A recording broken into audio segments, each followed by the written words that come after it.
Being a marketer's no sweat. You just have to manage dozens of channels, launch hundreds of campaigns, score thousands of leads, and okay, fine, it's a lot of sweat. Unless you have HubSpot's AI-powered marketing tools to help you do all that and more. Get started at HubSpot.com/marketers. John! What? Red 7! I don't know what Red 7 means. Hot route!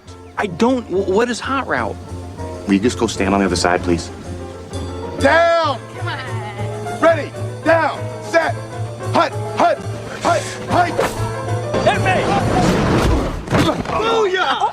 That's what we call a sack lunch. Nom, nom, nom, nom, nom, nom. It's time for the Soonerscoop.com postgame show presented by Eskridge Lexus in Oklahoma City. Eskridge Lexus is the official travel partner of Soonerscoop.com podcasts. Now, here's your road crew, Carrie, Eddie, and Bob, wrapping up all the action and reaction from this week's game. Welcome back. It is the Eskridge Lexus postgame podcast brought to you by our good friends at Eskridge Lexus. Go check them out at eskridgelexus.com or give them a call at 405-755-9000 and you'll receive a $1,000 discount when you mention that you are a Scoopers pod listener, whatever. Come by and test drive the new GX550. We'll tell you more about that as we go along. But welcome, everybody. The Sooners win it. The unthinkable happened tonight on Owen Field. OU went out and dominated the Alabama Crimson Tide. They win it 24-3. You never want to say that anything feels like it was never in doubt with this OU team because of the turnovers and everything that we've seen this season. But boys, Eddie, George, I haven't had a chance to take in all of your instant reaction, but I got to say, I think the emotion that we all feel the most tonight is probably just relief.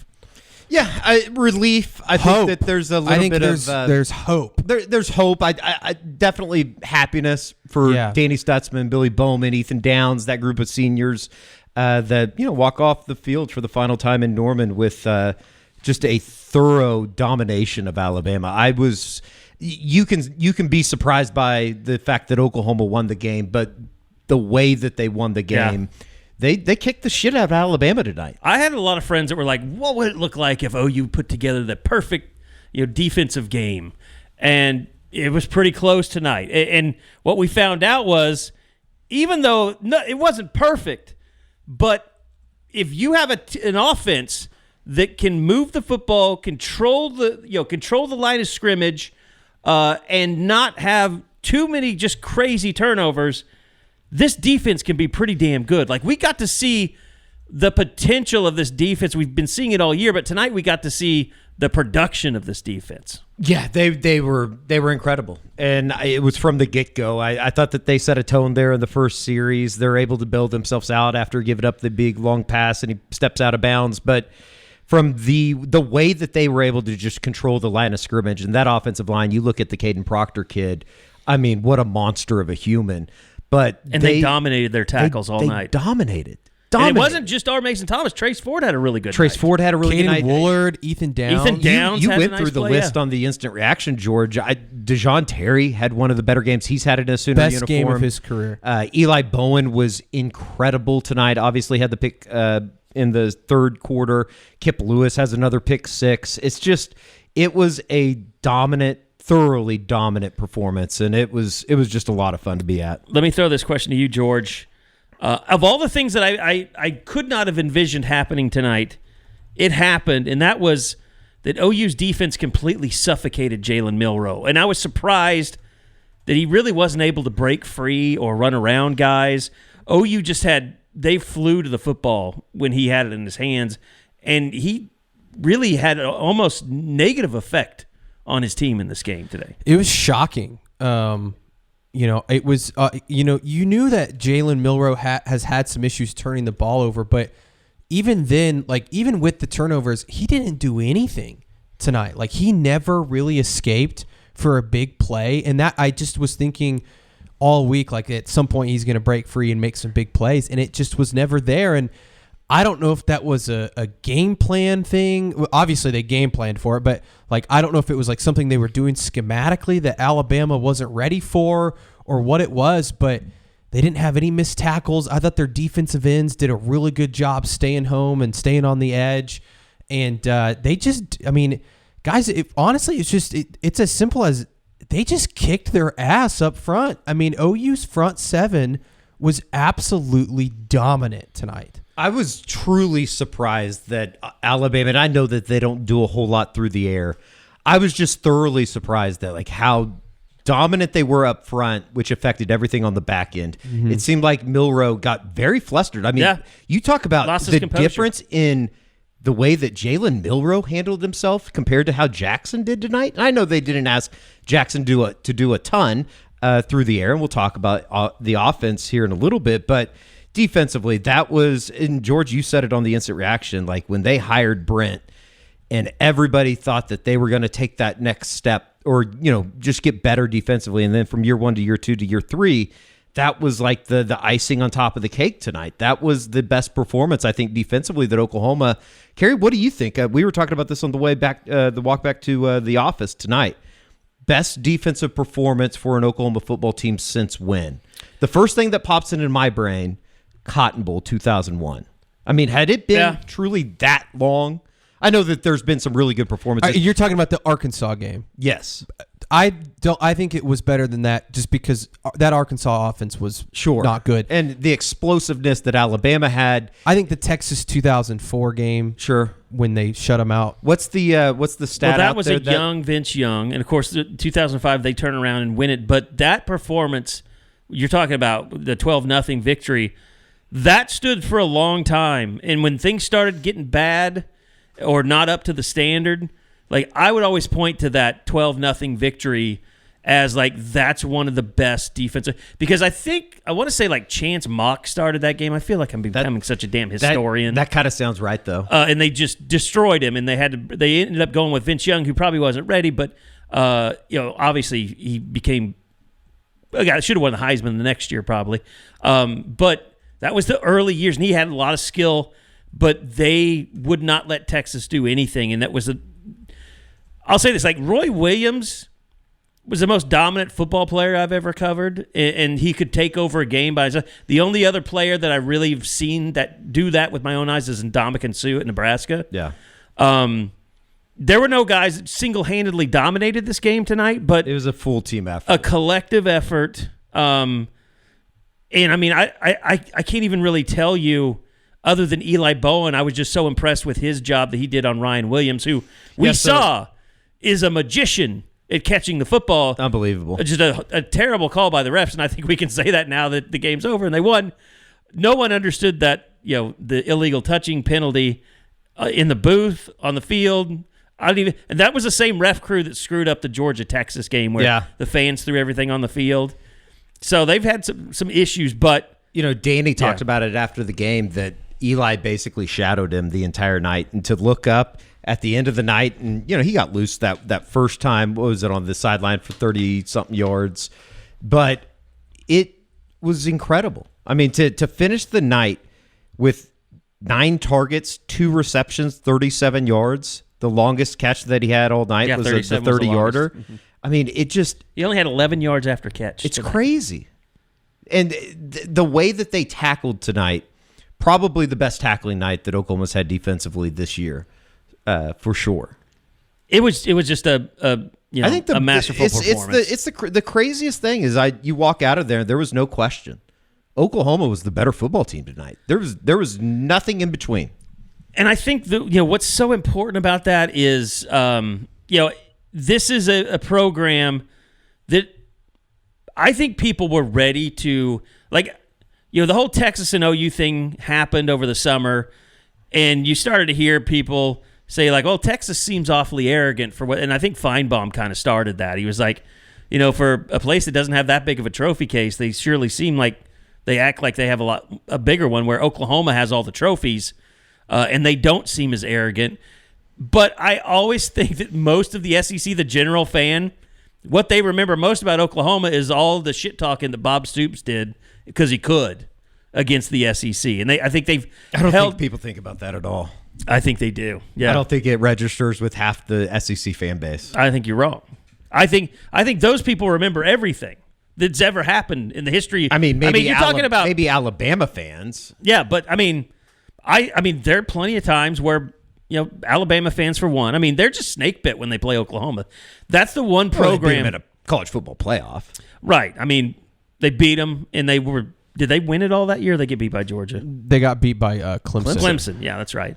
But no, I think people were happy to be like, well, Oklahoma, they're not really an SEC team. Like, they're just ready to kind of discount Oklahoma. And you saw it like on the coverage. I watch a lot of SEC Network. It's like Oklahoma, the way they started off, they just don't exist because it's kind of like the NFL. It's like if you suck in the NFL, nobody talks about you. But if you're Kansas City or Detroit, or hell, even if you're Tampa Bay, people talk about you. And this kind of really, and I think maybe Brent even said it or somebody said it in the postgame, like, this is really, I think, OU's welcome to the SEC moment tonight. Yeah, Well, to a certain extent, I just think that like big picture wise, and we talked about this on the instant reaction on YouTube. I think that tonight it's certainly not the biggest win in program history by any faction. It's probably not even in that tier of being able to be called like a big win, game of the century, or most. But I do think it's the most important win at this point, and for Brent. And for the program, I think it's one of the most important wins in the history of Oklahoma football.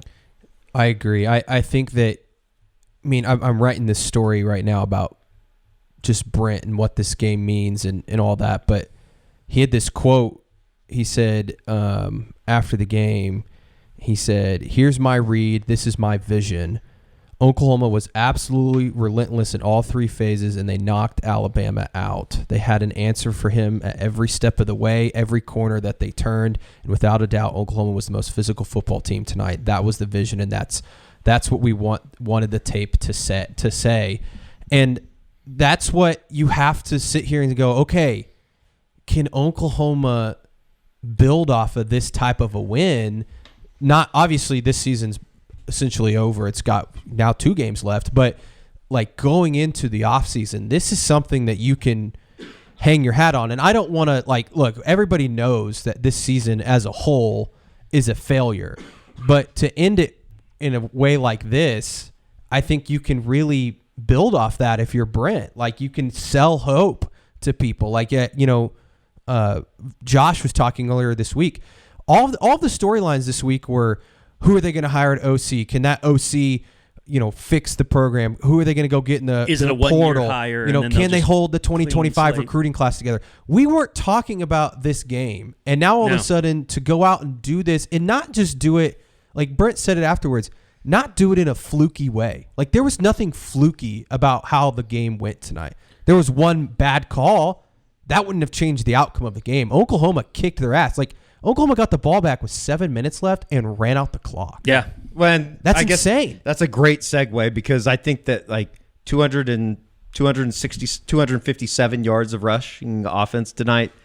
Xavier Robinson and Jackson Arnold both with career days. An offensive line that, Brent, he made fun of the idea of, stuff that we've been saying, which is rightful. I think that they've been terrible. What a performance tonight for that group. They were awesome. I think, we not that we've ignored it. We've slowly seen signs since that Ole Miss game that this is an offense that is developing a little bit of physicality. And they lose Jacob Sexton in that game.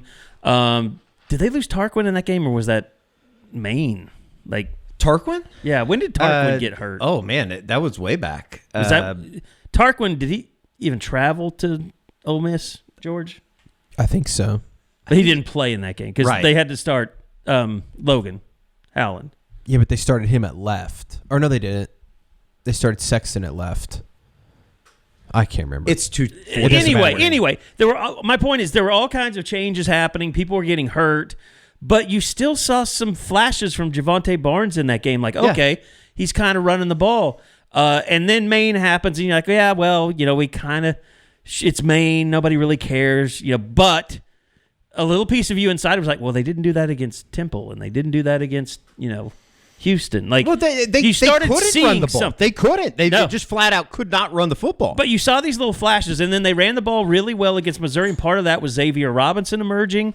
And Jackson Arnold tonight, man. I mean, we get back to the running backs, but to me, he's, besides Xavier Robinson, he's the story. I mean, he was back to looking composed tonight. I don't know what Kevin Johns did with him over the last 2 weeks. They didn't throw the ball. Yeah, they didn't put a lot on his shoulders, but he seemed to run the zone read like as it was supposed to be run for the first time all year. Like, there were times when the cameraman didn't even know who had the ball, and Alabama was confused a few times as to who had the ball. I don't know how to explain this other than even though they didn't throw the ball downfield a whole lot tonight, there was just this look that Jackson had about him tonight that it was like, I'm confident within myself. I'm confident with the offense. I'm confident It was the opposite what of we're doing. Of the Missouri game where he fumbled on like the third play of the game. Sure. Remember? Sure. And You his know? first pass was a bad pass, and it was a slant over the middle, and they tried to do that I again. think the game plan tonight from Joe John was just fantastic. It was exactly what they had to do. It was.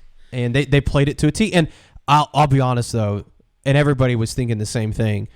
When Bauer Sharp dropped that touchdown and then they missed that field goal, I was like, these Here we go. motherfuckers. it was even- It's all, I mean, it was soul crushing offense. I tweeted right it. back. You and I talked about it, but I tweeted it. I was like, "This offense, their way to just shit their pants." For when me, they- it was the first series. Did of the not game. like that, It was really. the first series of the game when they make Xavier breaks off the big one, and then 2 plays later, Taylor Tatum puts it on the ground, and it's like, I mean, they can't get ahead of themselves every time that they do something. But It's give like them credit systematic, to though. I mean, bounce back though. yeah. guys, Unbelievable. Their best offensive player is a true freshman running back that they were planning to redshirt. Yeah, that didn't play, crazy. and that's a conversation that should be had. Just Where's this guy been? How the hell has he not been able to get on the field? He just ran the ball straight down Alabama's throat tonight. I And mean, he did it last week against Missouri. And Kerry, he does something. I don't know what it is, whether it be patience or whether it be just better blocking, maybe, and maybe it's a little bit of everything. It just seems like he brings something to that running back room that the others do not. he runs through arm tackles. Yeah. I mean, he is just a load to bring down compared to everybody else on that roster. Like, Taylor Tatum's best attributes is that he has pretty good vision, and he seems to find the hole when it's there. But when you run him up the middle and he gets hit by 3 guys, he fumbles almost every time. I think it was my dad that gave me the comparison that he's like Kennedy Brooks, but 20 pounds heavier. Maybe, yeah, I can see that a little bit. He sees the hole. He's he a little bit look of like he's gonna run. He's a by little bit ya. of a glider, Yes. like Kennedy was. Yes. Yeah. And he just had some runs tonight that were just like, even some of the ones that were like 6 yards where he's just falling forward and running over some dudes or. Yeah, he's getting met behind the line of scrimmage, and he falls forward just for a 2-yard gain. The drive right before the half, I think that's the best drive OU's had all season. Outside of maybe the drive right before half in Oxford, right? Where they finished it off with the touchdown. Yeah. But this one was different because not only do you have Xavier Robinson, a true freshman out there, you have at right guard Eddie Pierre-Louis. Yeah. He was awesome. Yeah. And they went with a hot hand. They were like, he's playing better than Fabecci. Like, we're going to play him. He was very good on that drive, and they had a bunch of times where they were able to convert on third down, running the football with Xavier Robinson. If it's somebody else, not somebody as physical as Xavier, I don't know if he's able to pick that up. How long was that drive before half? I feel like they chewed up a ton of clock on that drive. They did, because they got the ball back with about 4 minutes left, George. And because I remember turning to Dylan Buckingham and saying the best thing would be for them to not give the ball back to Alabama. And, lo and behold, It started at the 5:51 mark of the second quarter. Wow. So it was almost a 6-minute drive. It was. It ended up being a 12-play, 67-yard drive that took up 4:15 off the play clock. I mean, 5:14. No, yeah, you're right. That's what you're looking I for. can read these things tonight. I thought you were just gaslighting me again. Electric OU offense. Unbelievable. Well, here's the numbers. Jackson Arnold, Just a total 25 carries, out-of-body experience. 131 yards, a long of 28 yards, 5.2 yards per carry. Xavier Robinson, even better, 18 carries, 107 yards, 2 touchdowns, and 5.9 yards per carry. He had a long of 40. And it was interesting because when Tatum fumbled, they did not put him back in the game. That's really the first time we've seen them just pull someone for making a mistake like that. You can't put the ball on the ground, and especially in a game It's a no where tolerance we've system talked we're in. about, like, if they were going to win this game, if they were going to give themselves a chance, you were going to have to win the turnover battle. And they did. And they did in a big way tonight. Well, here's the thing, dude, because I know George was standing there, but I asked Joe John Finley, like, it was kind of like, oh, man, like you go into halftime and you've shit away, 10 points here. Like, you dropped a touchdown pass. And didn't Alabama, their only 3 came off of the Tatum fumble, I think, right? Their only points? Yeah.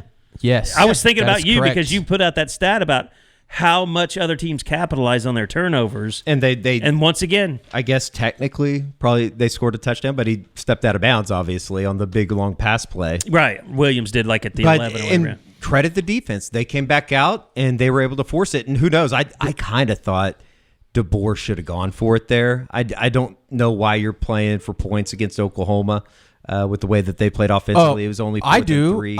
We were joking in the press box that 3-0 the game was over. Like Like so you're you saying think he he should have gone for it, right? No, I think he should have kicked the field goal. field I think goal. Oh, I see, points I are see, the I premium see. against Yeah, Oklahoma. against Oklahoma, like you take all the points because But they're not going to drive the field. Now, I mean, obviously, the way that things went tonight, maybe they would have drove down the field. That's a very 96 yards. hindsight way, but I agree. I felt like he should have kicked the field goal, took the points, because 3-0, and my friends were texting me. They were joking about the very same thing, like game's over. I mean, I this was a just thinking total about OU out of body covering experience 7.5 in the first half. So from Oklahoma. Well, they did not. And I think this defense, They did. Oh, they did. They did. this defense went from they're good to it was an elite effort tonight. That An was, elite effort. that was for sure. And Alabama came into the game ranked 9th in the country in explosive plays. But back to what I was saying about Joe John, like, I asked him, like, what was it? Because he's up in the box. He's not down there, being camp counselor with those guys. Bauer Sharp is his own position. And it's like, what do you say to a guy like that when he drops a wide open touchdown pass? And Joe John was like, he kind of acted like, I was kind of worried what that locker room was going to look like at halftime because we massaged so many egos this year. But he said, they were confident and ready to go back out for the second half. And he actually cited the Ole Miss game when they went in up 14-10, and then they didn't do anything after that. So, like, he feels like they've learned. And that's the thing. Like, we've all said, where's the progression? Where's, like, all season long we said, what position is getting any better? Who's getting, like, the offensive line never seemed to be getting any better. But now you're finally seeing it when they decide, okay, we can be physical up front. So let's highlight that part of it. So, like you guys said, major kudos to Joe John Finley for kind of piecing this thing together and figuring it out. And just, it's a conservative game plan, but you know what? OU fans would take 24-3 wins every week. Yeah, and I think it's just a special way for this thing to kind of wind down, and especially at home for an offensive group that just seemingly was not able to find anything. It's not that they didn't try other things during these first 9-10 games of the season. Nothing worked, and for them to find something and then finally kind of put something around what they're good at, and that's running the football a little bit. It was just really cool to see, and even it didn't work out on the reverse pass from Thompson. It was probably best executed fake of the year. Well, it wasn't executed. Perfect, but I mean, up to the point where he dropped the ball in the end zone. Sure. It was slightly beyond the line of scrimmage. It was a great play call. He was wide open. Yeah, he was wide open. It was a decent throw. Is it, I guess, simple to say that this OU staff outcoached Kalen DeBoer tonight? Yeah. I definitely think they had a better game plan. I mean, OU came in with just a fantastic game plan on both sides of the ball. I don't know that you can say the defensive game plan was better than the offensive game plan. At least, and just the fact that the hardest thing for coaches that do that stuff too is just to stick with it. When you're doing something unconventional, there are times when you had like the Jacob Jordan jet sweep, and you're just like, "What's that all about?" Like, so you see little flashes of like duncery or whatever you want to call it, but overall, it was an A+ game plan for the offense. Yeah, I mean, you mentioned since the Ole Miss game, they've really found something. It's no coincidence that's after Seth Luttrell got fired.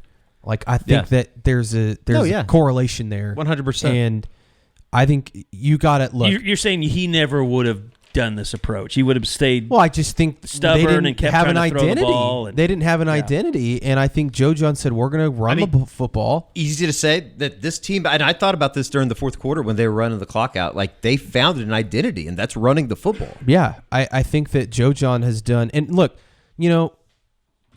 odds are Joe John Finley has one more game that he'll be coaching at the University of Oklahoma. Sure, maybe two. They might give him a bowl game. Maybe, but I wouldn't be shocked if he goes to another job. Sure, gets hired. Yeah, I could see him stay. Usually, when Whatever. It doesn't matter. My Usually, point when is, it's just like when Lincoln left. Usually, when you hire a new offensive coordinator, or at that point they didn't have an offensive. Had Lebby taken the job when they played the Alamo Bowl? yes, but Kel Gundy called the game. Right, he was the play caller for the game Because they played in the Sugar Bowl. But remember, Brian Odom was the defensive coordinator. Like you just piece together your staff in those situations. So I would say Joe John, being an alum, like you'd definitely probably stay behind. And it doesn't matter. My point is that he has done honestly a really, really good job since taking over in terms of.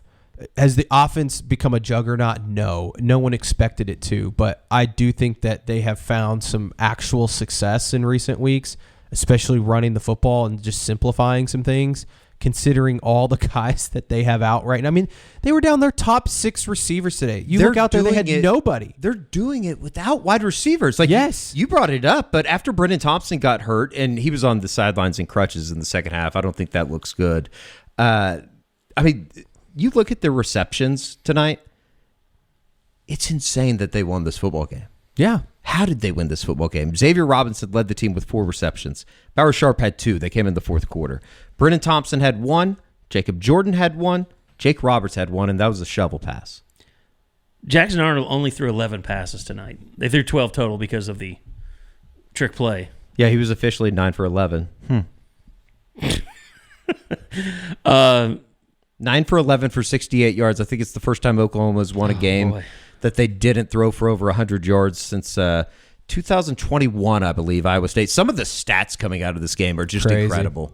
Especially on the Alabama side. Biggest loss for Alabama in SEC play, I believe, since 2016. It's their worst loss to an unranked team since 1998. And what was the other one? The touchdown that they didn't score a touchdown. First time since 2000 that they did not score a touchdown in a game.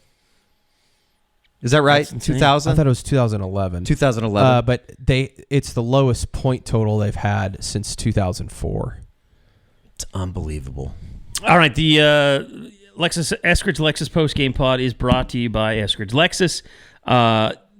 Look, it's got their December to Remember going on right now. Go online to eskridgelexus.com. Check everything out. You're also, as a Sooner Scoop subscriber or listener, you're entitled to a $1,000 discount when you mention that you're a scooper. Come by and test drive the all-new GX550, or maybe look at one of their other mini RX350 or others. You can also see all their inventory at eskridgelexus.com or call 405-755-9000. They're the official travel partner of Soonerscoop.com. They've sent us on the road to basically every game this year. Yeah, we'll be driving one down to Baton Rouge next week. I was up there on Thursday, had a couple of vanilla lattes as I got some new tires. So it was. I always enjoy going up and seeing Ed and the guys over at Eskridge. Already time for the new tires, huh? Yeah, 2. I got 4 already. 2 I front have ones. 24,000 miles on my car. I drive it like an idiot. Yeah, they were bald, so I had to get 2 new ones. What happens is you have the traction control, and you know that you can just go around curves like as fast as possible. Know anything about my car, but yeah, sure. Well, you know when you push on it how fast it goes. I've never pushed any. When you get a car, I haven't pushed any buttons outside of the AC in my car. I mean, this is not. Every car that you've ever had until this. Well, even this one, it has a ding in it somewhere. This one doesn't. On the back, it does because you bumped into that. You backed into that thing. No, that's all right. But not on the doors. No, yeah, we're good. I can't wait to drive one down to Baton Rouge. I'm excited about this thing next week. I have a lot of hope and a lot of positivity in my life right now. Well, isn't that's what's crazy is like going into this game, everyone's like, well, they're going to lose this game. Just hopefully they don't get embarrassed. But you know what? LSU, they're kind of sucking right now. I think we might have a chance at that one. It's crazy to think that there's still a possibility, and long way to go. If they finished 8-5, they can hit the over. I think that you could. Their season total. God. Would that count? I don't know. It would count with the bowl game. It would count with the bowl game. Actually, it depends on where you made the bet at. Yeah. But if they could get to 8-5, you talk about salvaging something that we are 13 days removed from basically saying, like asking if and it also Brent needs to be fired, if they need to make literally. I wrote in the story 11 days ago. I showed up to the Board of Regents meeting and asked Joe Castiglione and Joe Harris if Brent Venables was going to be back next season. Sure. And that's all this to say. And I don't think that it's none of us are saying that it's all fixed and everything's going to be okay. And it's not reactionary to say this thing isn't completely fixed, but I do think that there is at least a sliver of maybe this is going to be okay. Look, and everybody wants to point to Brent's management, right, and organization, and all of those things. They had one hell of a game plan tonight for this game, so props to him for that. And two, the game management was spectacular tonight. Before the half, we talk about that drive, used his timeouts in the right spots. He ran the clock the way that he wanted to. They didn't have to take a timeout tonight once because they weren't getting a call in or had something. I think going they only on with had an offensive play in. How many penalties did they have tonight? They had the one on the off. They had a couple offsides penalties. Yeah, they had a couple that I thought were going to be, and they ended up not biting them. But I gotta find the penalties on here. I don't have my front page of my book. It flew away. 4 for 20 yards. So they had, and I think 3 of them were offsides. Yeah, they had an offsides, and then did they have a? Well, they had the Kobe McKenzie had the inflicting a snap or whatever that penalty is. Oh, did he? I didn't even realize. Yeah, that. it was. What do they call that? Falsely pretending to snap. Defensive delay of game or something. Yeah, I don't remember it happening. It was the delay of game. I don't remember it happening. Yeah, it was a weird deal. Like Kobe flinched, but then the offensive line flinched, and they said that he did it on purpose to get him to flinch, or whatever that new rule they're trying to do. I will say this. I mean, you talk about the records all you want. You talk about Brent, and look, nobody's saying it's fixed, but I think we can finally put to rest the comparisons of Brent Venables and John Blake. Like, I'm looking at the 98 Oklahoma football schedule. That team won 3 games in the Big 12, 5 and 6 overall. Their best wins were against North Texas, TCU before TCU was really TCU. I mean, they had. That was when LaDainian Tomlinson. They had LaDainian Tomlinson. Was it? No, not 96. 98 or 98. Yeah. Would he have been down there? Dennis Franchione was the coach. I don't remember. That was when Jason Freeman stole a kickoff, onside kick away from TCU, and just ripped it out of his hands. But I mean, they had 6 straight losses. Then they won against Iowa State, who's not Iowa State now. Baylor and Texas Tech was the win at the end of the season. Brent going out and beating an Alabama team that was vying for a college football playoff spot that everybody had almost penciled in. We thought they could win the national title. I did. Oh, Alabama, you mean? Yes, before the game. I definitely don't think that now. If I'm an Alabama fan, I'm sitting home pissed off. But Tomlinson had 10 for 22 in that 98 game. Shut him down. He was a freshman, I think. Yeah, I mean, it's incredible. It really is incredible, the performance that they put together to, salvage something. But the point I think I'm trying to make is, look, I'm not saying they're going to go out and win the SEC next year, the national title, but this team has proven with tonight that they're closer than any of us thought that they were to being a team that competes in the SEC. Yeah. But you need an entire offense to make that happen. And that's a big jump. It's so tough to talk about this because I think that none of this tonight is going to overshadow what the bullshit's been for the last 10 weeks. No. And I think it'd be super unfair to go the other way and say that everything is fixed now and not look back and know how bad this thing's been.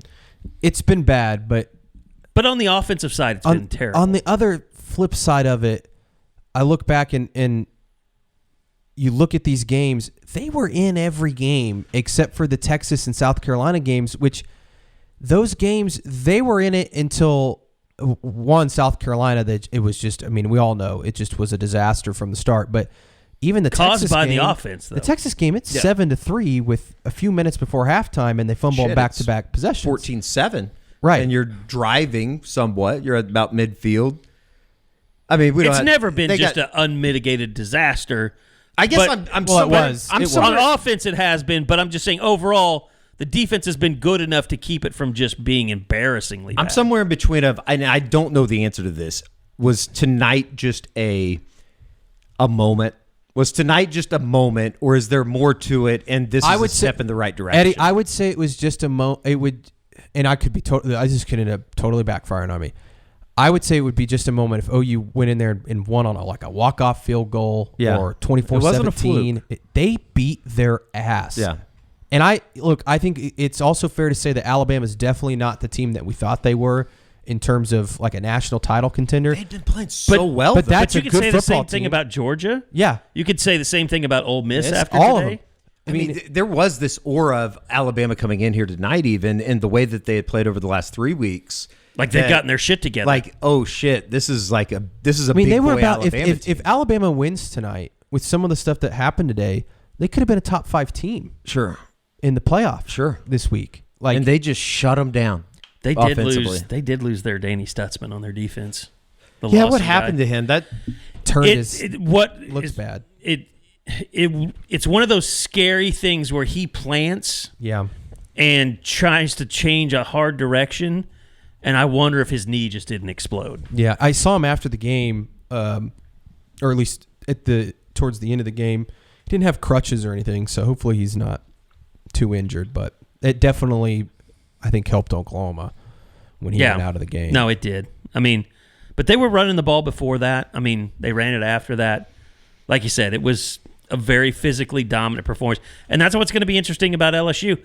You know, you heard the same, like LSU, they were kind of going along and neck with Texas A&M. A&M put I've forgotten his name now. He played a lot tonight.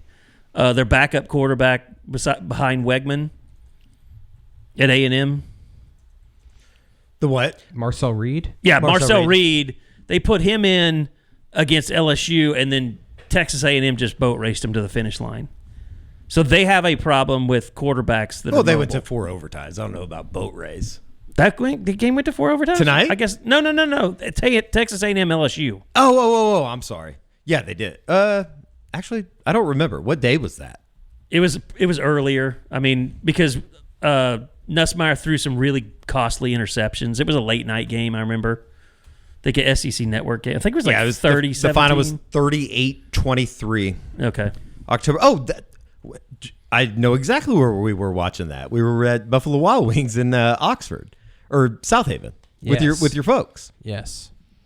Which, by the way, Sam Stoya, very happy man. Very happy. He was I think excited. everybody's happy. He was on the field after the game. Yeah. He got down there. I almost can't believe. I almost told a story today about the Baylor game in 2014. Oh my! How you told your dad, asked your dad, "Can we just please leave?" Yeah. And what was his response? Said we never leave, never leave the game early. That's why when you hear something like that, and I think that like there was a lot of people, I guess, not upset, and I don't think anybody's truly angry about it, but like with the field storm and stuff, it's like usually I am of the, I guess, idea or morale that like don't need to be. If OU hadn't gone through the shit that that they've gone through this year, right? It was more of a, and Toby put it very eloquently on the radio. You can go listen to the clip or read what he said, but basically it was, this season's been shit. These people deserve it. Yeah. But it's also an epidemic across college football. Yeah, it's going to cost them a little bit of money. Like ASU was a $350,000. total train wreck today, man. Yeah, I heard. I saw Taylor McGregor tweeted something that I mean, OU was a shit show. They stormed the field early. 29 seconds left, and they had the field goal post down. Well, it'll all be in sights and sounds, but they didn't even really lift it back up for the final play when Casey came in to take the knee, which was really cool. It's just kind of like hanging over the south or the north end zone. Yeah, it was a shit show. It was awesome. You think you might get fined twice for this? They definitely will. Supposedly they are. Yeah, supposedly they will. They definitely will. I think it's going to end up being about a $350,000 bill. Well worth it. Easy for me to say. I'm not paying it. My dad, NIL. My dad was also part of the field storm in 2000, and he got sprayed with mace. Now I'm pretty sure it's just pepper spray. I don't know where mace stuff is coming from. Maybe whatever, that's what pepper spray, whatever. He got hit with it though. Mace to me implies like military quality versus pepper spray. It's just peppery water. There was no pepper spray. Can we spray it on your face? No, we can't. I knew you were going there. You're making it so easy. We'll put it on YouTube. Depends on how many hits we can get. Maybe we can do that anyway. I'm not going to go there. So here's the other part of tonight is you have the whole Fasusi thing going to Texas. Everybody's, knows what's going on there. If you know. I think we kind of still keep hearing good things like this isn't a disaster. Like, just let it play out. Yeah. I'm sure after what happened, he wished he would have been in Norman tonight, I would guess. I was thinking about that during the fourth quarter. I hope Josh or somebody can catch up with him and just kind of get his thoughts from a lens of... That would be awesome. You were in Austin. Like, how did you keep up with the game? I guess you're driving back to Dallas or whatever. I can't wait for just the recruiting report because we always say that like a win or a loss to be in. Yeah, a win or a loss, at home or whatever, doesn't always do that much. Maybe for recruiting or whatever, it feels like this is a type of win, a type of atmosphere, which was phenomenal tonight that can really impact recruiting. Well, I mean, and let's face it, with the Kevin Sperry stuff going down, not a bad night to have Jaden O'Neal watching a game in Norman. Yeah, and we'll see what happens with the offensive coordinator. That was one thing I asked Brent, like, what does this win do for guys, thinking about getting in the transfer portal? There's so much uncertainty around the offensive coordinator. How does this game affect all of that? And I think one of his quotes of the night, he said, we have candidates lined up all the way to Mexico. The Gulf of Mexico. The Gulf of Mexico. Which my brain instantly goes, New Orleans is on the Gulf. Well, but they've already hired somebody, Craddock guys. is kind of near the Gulf. Yeah, you. You. You're an idiot. What are we doing? People that are reporting that OU had hired somebody. Oh, yeah. It's just unbelievable to me that people continue to listen to this one person that's just a fucking douche. So, you. So we got that out. Good. Ditto. It feels good when you say it. I've pledged not to say stuff, so I'll let you guys do it. Can we just talk about, too, and Carrie, you said this, I think before we got on here, maybe you already said it, but this narrative around and this is, going back to the offseason and OU's move to the SEC and just the OU fan base and are they, ready to be a part of the SEC and the game day atmosphere. Mm-hmm. It was phenomenal tonight. I thought the fans were incredible. The fans were great. I thought that actual in-game atmosphere, I thought the pregame when they turned the lights off, that was cool. That was awesome. And they played the big screen with and they always do the intro video, but it just felt more different. Intimate. Yes. And it was just, and then during the game, I was telling my dad, I've never seen the fans that pumped up at halftime. Yeah. When the team ran off the field for halftime. And they were sprinting into the into the tunnel. And it was holy shit. It was a vibe, man. I thought the stadium from a just atmosphere standpoint was incredible. And we kind of questioned on the unofficial 40 this week, what's it going to be like? Mm-hmm. Are people going to show up? And not only did they show up, and I kind of got a feeling that it was going to be really good just walking around Campus Corner and walking over to the stadium before the game. It was packed. And I just, from the maybe get-go, a few less tailgaters, I don't know. Really tell. I thought it was pretty full. packed. I mean, it was pretty close to normal, but I've seen it packed more. I guess I'm just thinking like the Tennessee game is a little bit more. I thought like the walkover just down Campus Corner, like down Asp, was as busy as the Tennessee week. Yeah. And I don't know. It was great. I thought it was awesome. Even like in that first quarter when there is a little bit of kind of questioning, are they going to be able to do this tonight? They were loud the series right after Tatum fumbled. They were loud right after the big play from Alabama to go into the north end zone and then get a stop. It was awesome. I think that like the biggest thing too, and it might have just been a celebration of this, George, at halftime, there was just a lot of hope. Like there was progress on the field and people were happy with that. And to go into halftime with the lead, I think that everybody just kind of took a deep breath and was like, you know what? They might win this game. It's like in Little Giants, I think, when they're like look around, it's like, we can win this. We can win this game. It was crazy. Well, I mean, and here's one thing that we haven't talked about too, just about the atmosphere and kind of overcoming the offense in the first half is, I mean, what the hell? Eli Bowen coming right out at halftime. I thought for sure 2 picks buried Alabama. Back-to-back picks in their first 2 possessions of the second half when they got the ball to start the half. Like, I thought both those possessions too. I was like, Alabama's going to go right down the field and score and make this a game. Like the first one, I was like, they're going to go down and tie it. But then when Bowen got it, I was like, okay, well, surely Bama will go on a drive here. And then Kip Lewis gets the pick 6. I mean, it was just unbelievable. They held Alabama. They had 3 3-and-outs throughout the day. They sort of did too. I mean, the Kip Lewis pick 6 is 49 yards. It's not like they were starting to move the football. It was 8 plays into that drive when they threw the pick. It's crazy. 6. And then they punt the next possession. Then they gave it over on downs, and then they were intercepted by Woody Washington. They never got the ball back because it was 6:53 remaining in the game when Woody intercepted that ball, and they kept it the entire rest of the way. Unbelievable. And a lot of it was just handing the ball to Xavier Robinson. Just turning around. I mean, that might have been the biggest thing he did all night, not the 40-yard run, but just pick up 3 yards here, pick up 4 yards there, pick up 2 yards here. I mean, we've given him a lot of shit this year. And again, I think that it's been well-deserved.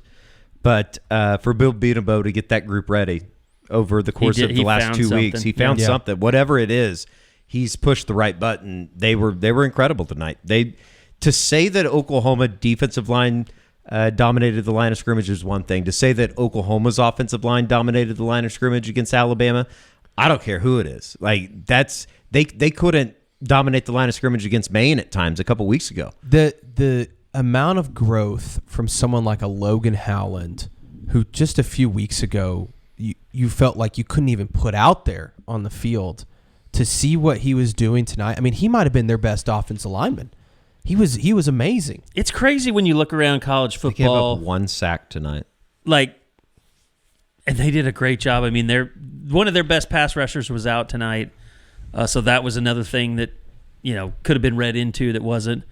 But yeah, I mean, you're right. Howland's emergence, and he got beat up so much early when he got out there because he was getting beat. And when you're a left tackle, people notice that stuff that you just do. That's unfortunate.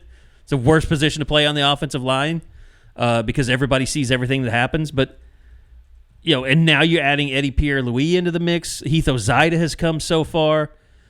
And, I mean, it's like they had to do this because they lost Sexton. They didn't have Taylor. And then they lost Tarquin. It was out of necessity. But, man, those guys have answered the bell. They were great. They were great. And, I guess my brain just immediately goes like, okay, if you can get Eddie Pierre-Louis back next year, get a little bit more experience, he could start. Trey Everett's going to be back. Heath Ozida and Logan Howland, that might be the left side of the line for the next 2 years. If you hang on to Fasusi, maybe he's good enough to play next year. Possibly. And he's getting some weight up. I don't know. I mean, it's just funny how much more positive this thing is after, 1 game and 4 quarters than it is. But it feels like... Let me ask you this. What did you guys... I don't think you were over there. You were over there. I was standing over there. Bob was over there. What did you think of Jackson Arnold post-game tonight? What's your read on where he is? I mean, I think he was just super excited. I don't know what his future holds, man. I don't think he knows either. I think that... It's a fair point. I think he is playing it by ear in a lot of ways. What's this? Steve Stutzman is just the best person in the entire world. I'm going through Danny's senior day stuff. Oh my God. Steve must have had a nice tailgate today. He was feeling good. The whole thing was awesome. Steve's I can see where man Danny too. gets his like just craziness. Steve Steve's is the best. giant. He's the best. Yeah, he's always been good to us, so we appreciate him for sure. But yeah, I think you're right. I think Jackson, there's so much uncertainty there. I mean, just knowing who your offensive coordinator is and is going to come in and say, do I want to salvage this? Do I want to keep Jackson or do I want to go with my guy? Like that's, if you get Craddock, he's probably bringing Mensah. Yeah. And that's probably good enough for a lot of programs out there. I don't know. We'll see. I mean, I think tonight was definitely a punch in the belt or whatever you want to call it. If Jackson, I kind of want Jackson to come back. I do too. I want him to come back and run it back. I don't know if that's going to happen. And it sucks that he hasn't had any kind of weapons to work and grow with as a college quarterback. I mean, this is as low as it has been with Jackson. I told George afterwards that I wasn't over there. Bob got the video. You can see all the postgame interviews on Soonerscoop.com's editorial page on YouTube. It was just good to see Jackson be able to come in there and smile. Yeah. I mean, that's how bad it's been at times and how dark it's been at sometimes. Yeah.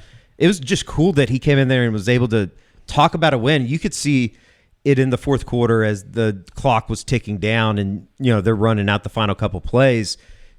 You could almost feel like the relief off of his shoulders to know that they could go out there and do it as with him at the quarterback.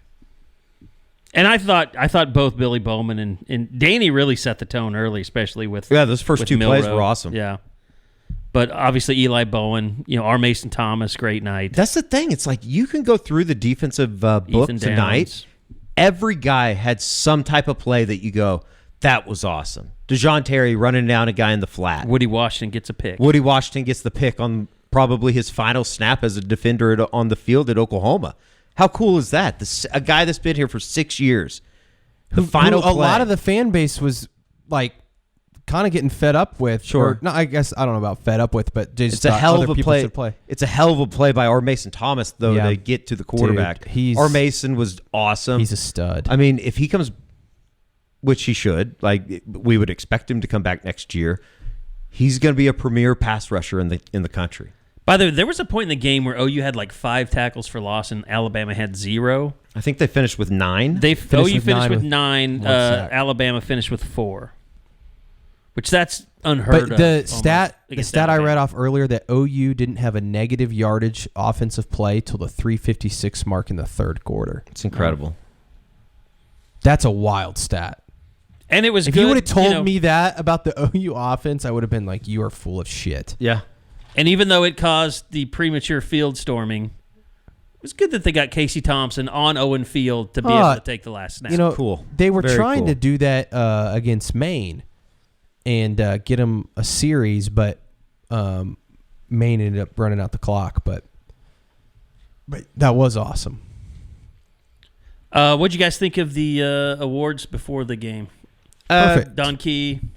Perfect. Yeah. I mean, Danny and Billy. That's exactly. I was a little bit surprised that they didn't just go ahead and give Ethan Downs in there as well. Because they've had 5 or 6 guys before. And they've done it before. I think last year there was 4 guys. But I thought it was perfect. That's exactly what you would think when you think of the Don Key Award. Yeah, I thought that was really good. And did they do a Calso thing too? Bob Calso? Yeah, it was Ethan Downs and Troy Ever, I believe. Okay. Yep. And Steve Stutzman was the highlight of senior day.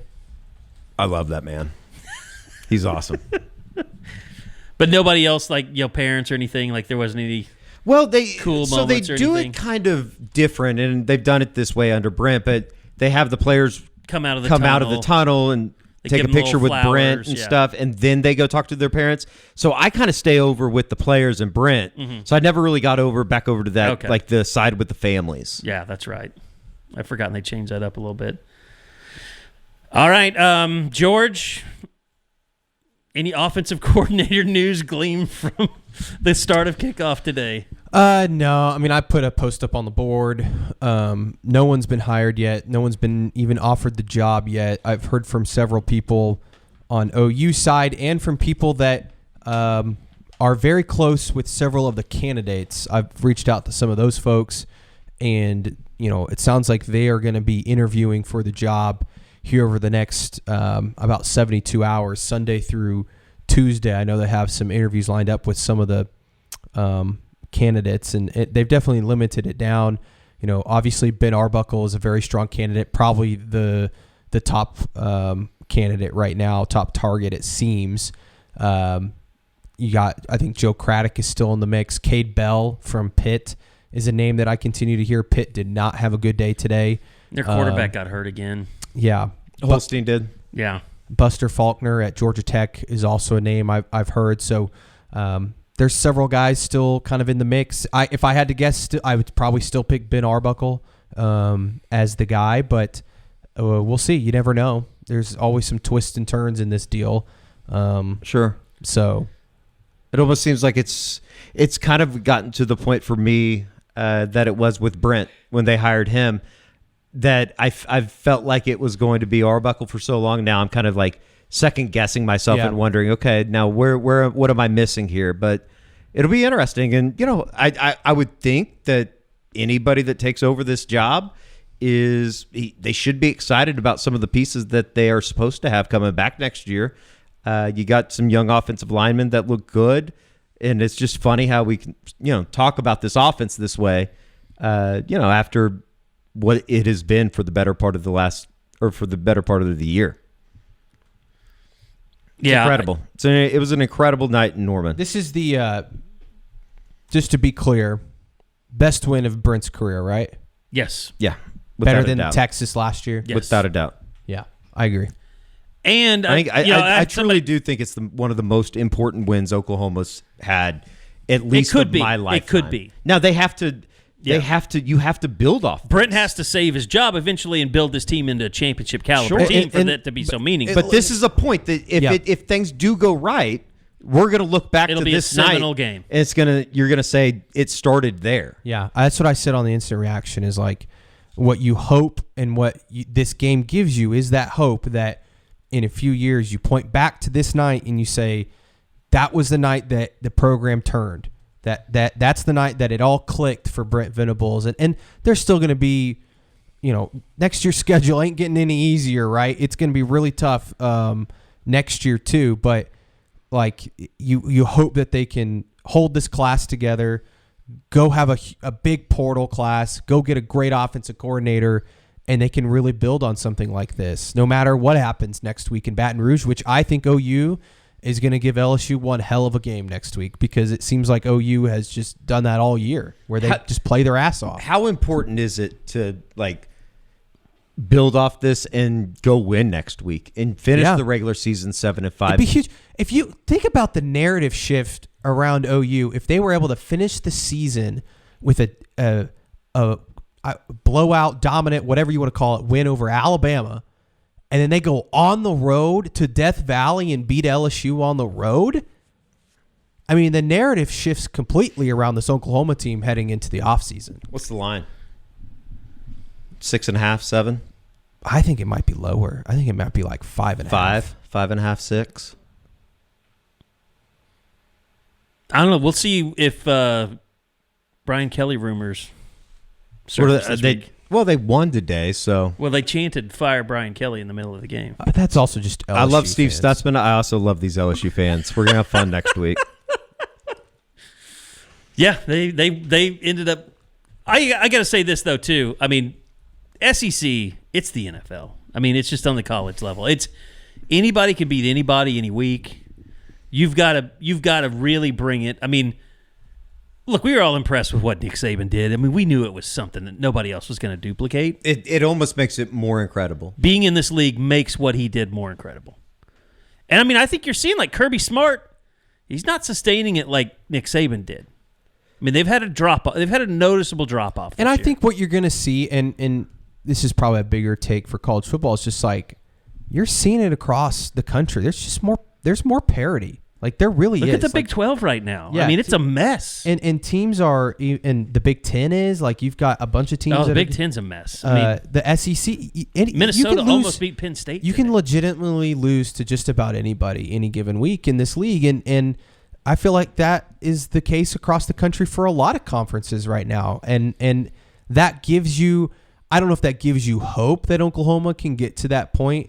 But SMU's in the ACC championship game. Yeah. And they're not getting paid a dime. SMU's playing some of the best football in the country right now. I think Notre Dame's playing really good football too. Quietly. Yeah, like there's a lot of teams that now a couple of teams that I thought could win the national title lost today, Alabama and Ole Miss, but there's other teams out there that I'm like they could go win the national title. I do think though, Eddie, you said it today in the office. It might just be Ohio State that goes and does it. I mean, I think they're the quote unquote favorite right now. I know that, and we'll see. I mean, I still like Oregon. Oregon's still the only undefeated team out there. I don't know if I'm necessarily, and they beat Ohio State. That's what I was about to say.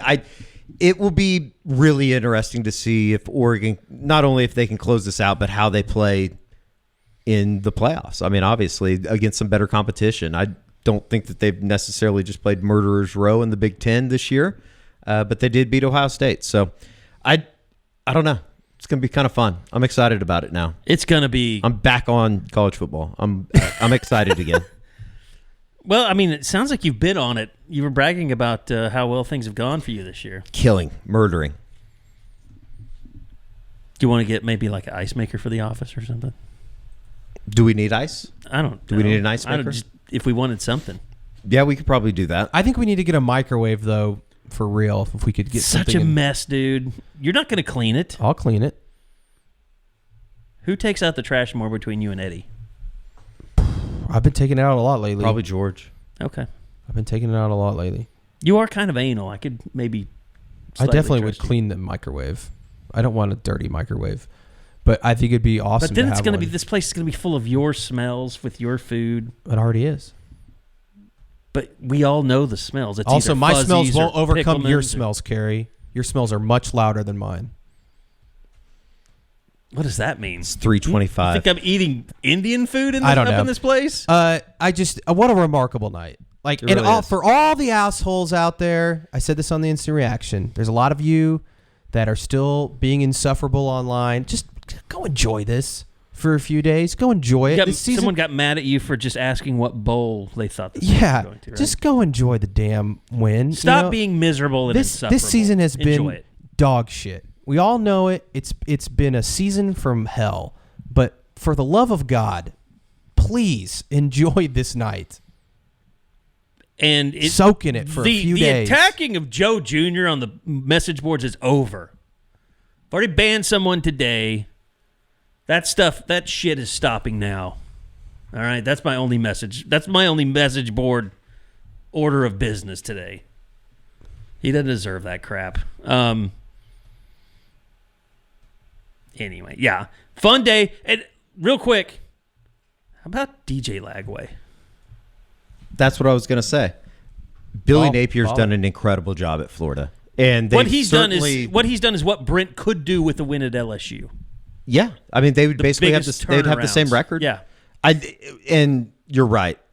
Just watching DJ Lagway, that kid's the future at Florida. I think he's incredible. Just the way that he presents himself in the pocket. Shadur Sanders could be the number one overall pick. By the way, I know you guys probably didn't see this day. I didn't think that push of the referee was that big of a deal. I didn't see it.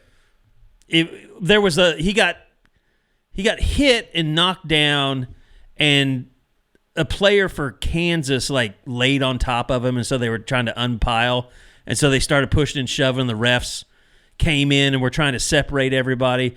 A ref pushed him to get him to go back, and he kind of swiped back at him, but they didn't get a penalty. Trust me, if you spend any time on Twitter, doom scrolling tomorrow morning, I was going to say I'll see it on First Take, I'm sure. Knowing the accounts that you follow, you're going to see a lot of it. What accounts are these? Clay Travis.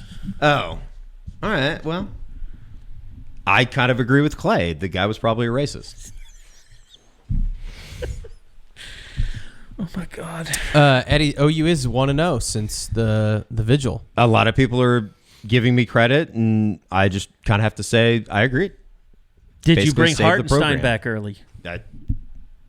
Is that a rhetorical question? It didn't work it did not work for OSU or Tulsa though. To hell it did. OSU scored like 48 points today. Still lost. Guys, Well, their defense is terrible. is there a possibility that Kevin Wilson is an analyst on this staff next year? Yes. I mentioned it on I went on The Animal and we were talking about I it. listened, yeah. Yeah, and I said if they hire a young offensive coordinator, I think it'd be really smart to bring in Kevin Wilson to be an analyst and kind of be a mentor almost. I think he'd be great. You think he'd want to move Jaden Jackson to guard? Oh my God, I can't believe I got asked that question today. Did you hear that? Yes, I did. I got asked on the. Well, the thing about Sports that Analyst, is they should move defensive the tackles guys to that offensive line. move those positions. They took a couple of years to. I mean, like, it doesn't happen. Jamal Brown did not happen overnight. They don't have Jamal Brown on the defensive line right No. now. I don't think. Well, I mean, Jamal Brown was not a great defensive lineman. That's why they moved him. He was. That's what I'm saying. All-American. I don't think that they have somebody that could be a future. Yeah, they NFL they tried it pro. with Marcus Hicks. It didn't work. They don't have that guy that's just Well, and hanging on the roster. today's game doing too, nothing. and maybe I'm wrong on this. Today's game too, though. Most of these kids train, especially the highly talented ones. They train at one position to go play that one position. Sure. Especially offensive or defensive line. Like It's the money NIL's ruining the game crowd. Yeah, I mean, what a ridiculous question. I mean, people have been doing that for 50 years. Also, happy George. for Brent tonight. That was he was obviously. Were you surprised that he wasn't emotional at all? Emotional I on the think postgame? he answered the question asked by Joe Masato after the game. Joe asked him, kind of what that moment was like with his daughters, talking to Holly Rowe on the field. Pretty cool scene. I think the way that he answered that, he didn't want to really, truly answer it because I think he would have got very emotional. And I don't think everything that's going on with Brent off the field, I think he genuinely doesn't want to, talk about. I mean, it's a very personal thing. Yeah. Sure. And I don't think he wants anybody to ever view it as an excuse or anything like that for what's happened this season. Even the first time around when the fans, it was a fan-generated deal when they wanted to wear the pink shirts to show their support. No one at OU was officially putting that together because I remember people asking me, like, are we supposed to wear pink? And I was like, if you want to wear pink to support his wife, you wear pink. But this is not an official thing because I don't think anybody at the university wanted to make this about, some movement. Sure. Like Brent's is like, this is a terrible thing that's going on in my life. Well, he didn't say that. He said he basically like life. It's life. You're trying to get through it. But he never wanted to talk about Julie the first time around. Yeah. I have to think, though, that the way that they did that tonight and just the physicality, which kind of identifies with Brent and everything that he wants to build this program on, that has to – and that moment when he talks to her tonight or sees her or whatever, that has to be a very, very special moment. And I think just for him as a because we could get into – we all think Brent's just a great guy, but I think also just as a coach, seeing the contrast of where he was 2 weeks ago after that Missouri game where I've never seen him that defeated and that just searching for answers and not having any to tonight where he talked about just affirmation of everything that they've been teaching these guys and practicing and all those things. Like it feels like this could be a really huge moment in his career where he can really build on it and really kind of take this game and turn it into something and be like, look, this is what we want it to be. Like, this is the vision for this program.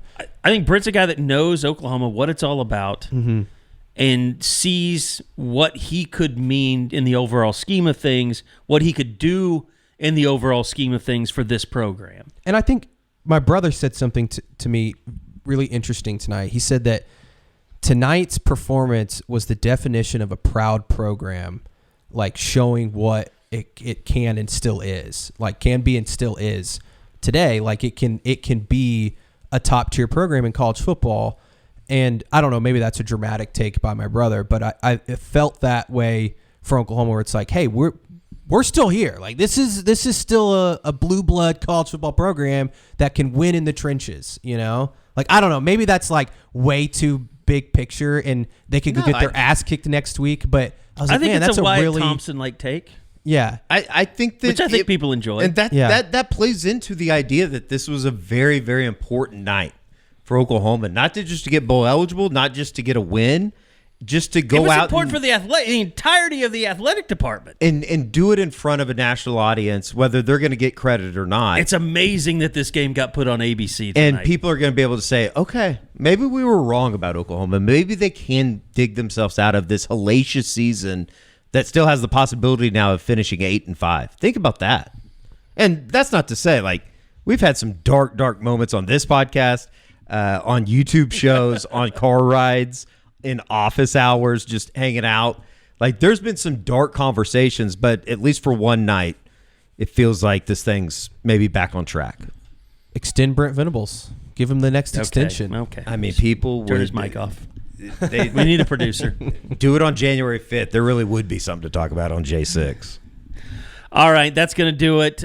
Congratulations to everybody who needed this victory tonight. Sights and Sounds will be up early Sunday morning. And we'll have a Porter Moser family business coming up this weekend, too. So Yeah, big week for the OU basketball Feast team. Week was this past week. Well, it's technically this week, but Okay. yeah, it started last week. But big test. I mean, OU's going down to the Bahamas where there's some really, really good teams, including the team that might be the best team in the country, in my opinion, Gonzaga. OU women also just continuing to kick everyone's ass. I mean, Utah's pretty good, right? Who's Utah? They played UNLV. I mean, UNLV, yeah. I think they're decent, but Yeah. they've beaten every team they've played was by it Notre Dame 30. beat USC tonight? Yep. That was a good win for them. Juju Juju took lost. the L. How much you have? I didn't- 20-something I saw. She's still really good. Yeah.